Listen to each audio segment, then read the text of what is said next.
Alors juste avant ça, Ludovic, si tu me permets, moi j'aimerais faire un petit retour sur quelque chose qui m'a mis particulièrement mal à l'aise. C'est l'exploitation sans nom des propos d'une enfant de 10 ans, des propos racistes certes, mais qu'il faut ramener aussi à ce qu'ils sont, c'est-à-dire ceux du cours de récréation. Moi-même, en tant que gamin, j'en ai entendu des vertes et des pas mûres plus jeunes. Mais il faut aussi rappeler que l'hétérogénéité que nous avons toujours voulu souhaiter et adopter au sein de la Manif pour tous, en ayant des gens de gauche, des gens de droite, des catholiques, des musulmans, des juifs, des hommes, des femmes, peu importe, est un point fondateur de notre mouvement. Et il est profondément malhonnête de la part de certains, je dis bien certains, médias, de certains, je dis bien certains, politiques, de surexploiter les propos d'une enfant de 10 ans. Voilà, c'est tout simplement malsain dans un contexte où on voudrait un débat qui soit relativement serein dans la première démocratie du monde, si je peux parler de manière un peu pompeuse.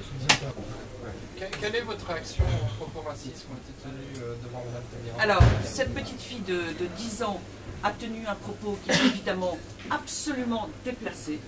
Il n'y a aucun doute là-dessus. Encore une fois, la Manif pour tous ne cesse d'appeler au respect de toute personne.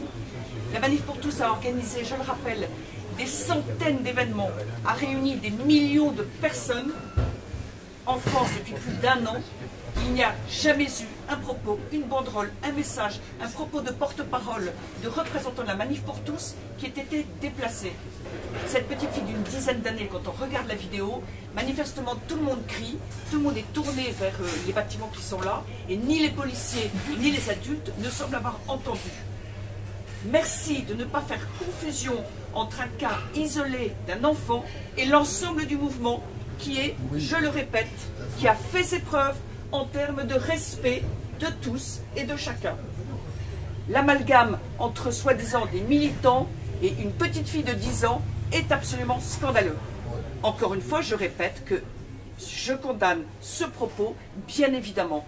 Tout propos raciste est inadmissible, c'est évident.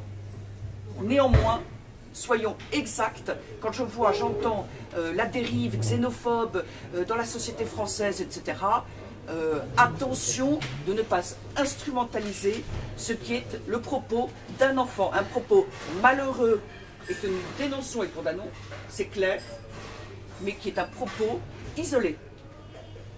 Le passage de l'Alexandre, on a vu, bon, vous direz que ce sont les intégrés de Saint-Nicolas du Chardonnay, mais en la personne de l'abbé Beauvais. Bon, écoutez, moi je vous parle de la Manif pour tous. On vous parle de la Manif pour tous, des parcours de la Manif pour tous, des événements de la Manif pour tous, de ce qui est de la responsabilité de la Manif pour tous. Le fait est que les gens de Saint-Nicolas du Chardonnay se joignent à vos cortèges régulièrement. Absolument pas.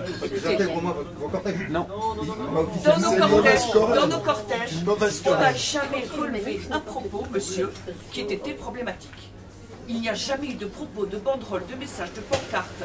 Nos porte-paroles, nos représentants, notre direction, tous ceux qui sont à même de s'exprimer au nom de la Manif pour tous, n'ont jamais tenu de propos qui soient irrespectueux à l'égard de quiconque. Je ne crois pas que vous puissiez, que personne ne puisse dire le contraire. Et si les salafistes, dans une mosquée quelconque de France, avaient des propos injurieux ou problématiques vis-à-vis de la République ou je ne sais quoi d'autre, on ne les imputerait pas à l'ensemble de la communauté musulmane. Voilà. Donc c'est exactement la même chose. Il y a une hétérogénéité du fait catholique en France qui fait qu'il y a des gens qui ont des propos tels que vous les décrivez à travers les gens que vous décrivez, et puis il y a d'autres catholiques qui ne se sentent pas concernés par ça. Et bien chez les musulmans, et chez les juifs, et chez les laïcs, et chez les athées, c'est exactement la même chose. Et la Manif pour tous n'a pas de lien, que je sache, ni réel, ni supposé, ni organique, ni symbolique avec Saint-Nicolas du Chardonnay. Sinon, moi je n'y serais pas. Et moi non plus. Et insister, c'est faire un amalgame qui n'est pas bienveillant pour nous. Je voudrais rappeler un autre point. Cet été, le 4 août, j'ai moi-même été victime d'un acte extrêmement violent sur mon lieu de travail. Des affiches ont été placardées partout sur les murs et des préservatifs ont été projetés sur tous les murs, sur toutes les pancartes avec du sang, du faux sang. Des grandes affiches avec mon portrait avec barré homophobe. C'était Act Up qui était l'organisateur. Cela a été mis en scène. Je travaille dans un endroit avec une consultation médicale pour des enfants et des personnes adultes handicapées. Ce propos, cet événement n'a été dénoncé par aucun ministre. Jean-Pierre Michel, rapporteur de la loi au Sénat, nous a adressé un document dans lequel il nous insultait sur papier en tête du Sénat. Qui l'a dénoncé? Monsieur Pierre Berger, s'est réjoui à l'idée qu'une bombe éclate sur le parcours des Champs-Élysées pour la manifestation du 24 mars, ça aurait pu être également dénoncé par les ministres. Donc, si on va sur la question des insultes, je pense que nous avons aussi beaucoup à dire. Nous ne jouerons pas à ce jeu-là. Voilà. Je crois qu'il faut laisser les choses à leur place. La Manif pour tous condamne ce propos.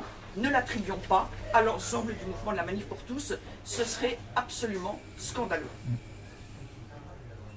Pardonnez-moi, je parle fort pour être sûr que vous entendiez.